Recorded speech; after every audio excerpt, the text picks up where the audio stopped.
সুপ্রিয় দর্শক, দাঁড়িয়েছিলাম ঢাকার প্রাণকেন্দ্রে মিরপুর 11-তে। আপনারা যেটি দেখতে পাচ্ছেন আমার আশেপাশে চারিদিকে আলোকসজ্জায় সজ্জিত হয়ে রয়েছে। আর সে আলোকসজ্জার সজ্জিতর পিছনেই বা কিবা রহস্য রয়েছে।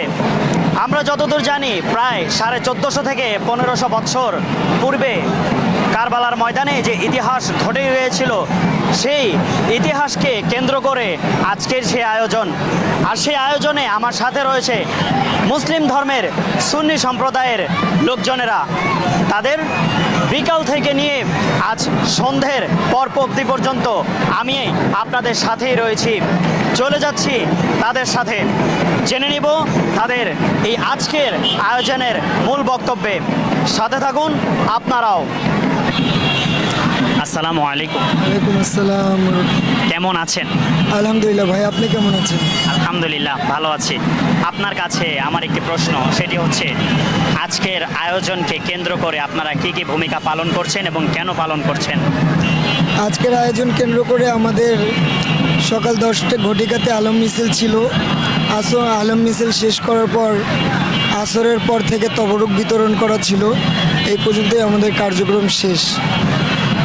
আপনারা আজকের দিনকে কেন্দ্র করে আপনারা কি কি আমলগুলো করে থাকেন এই দিনে? আপনাদের আজকের দিনে বেশি বেশি সদকা করা, নফল ইবাদত করা, আজকে সারাদিন আশুরা রোজা রাখা, এটাই আজকের আমল। ছোট্ট আরেকটি প্রশ্ন আপনার কাছে আমার, সেটি হচ্ছে আজকের দিনটি আপনারা যে পালন করে থাকেন সেগুলো কেন পালন করে থাকেন এবং কেন এই দিনকে আপনারা উদযাপন করে থাকেন সেই বিষয়ে যদি একটু বলতেন।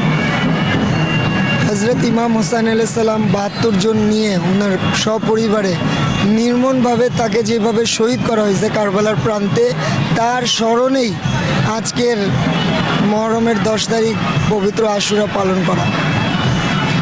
আপনাকে অসংখ্য ধন্যবাদ। আসসালামু আলাইকুম। ওয়ালাইকুম আসসালাম। সুপ্রিয় দর্শক, আপনাদেরকে আগেই বলেছি ইসলামের ইতিহাসে আরেকটি পবিত্র মাস, যেটি হচ্ছে মহরম মাস। আর এই পবিত্র মহরমের মাসের 10 তারিখকে কেন্দ্র করেই চলছে আশুরার আয়োজন। মিরপুর 11-তে যতটুকু আলোকে সজ্জিত হয়ে রয়েছে, ঠিক ততটাই তাদের মনে ইমাম হোসাইন রাদিয়াল্লাহু তাআলা আনহুর জন্য প্রেম এবং ভালোবাসাও রয়েছে। আর সেই ভালোবাসাকেই কেন্দ্র করে তারা আজকের এই আয়োজন উদযাপন করে যাচ্ছে। নাদিম শেখ আদর, মিরপুর, ঢাকা।